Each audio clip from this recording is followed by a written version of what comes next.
د افغانستان د اوسنۍ واکمنۍ ستره محکمه نن د شوال میاشتې لیدلو هڅه کوي. بشپړ جزئیات په ویډیو کې تر پایه وګورئ.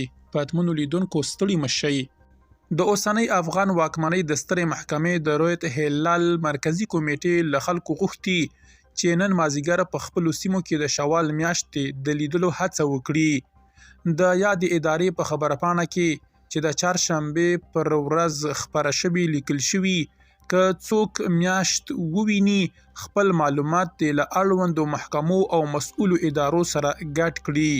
په خبرپاڼه کې همدا راز راغلي چې د شاهدانو شهادت به د شریعت د اصولو له مخې ارزول کیږي او د کوچني اختر اعلان به د رویت هلال مرکزی کمیټې له لوري وشي.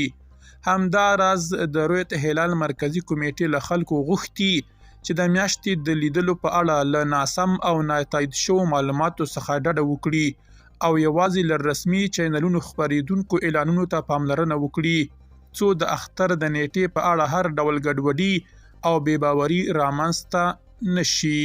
درنو لیدونکو له ملتیا مو مننه.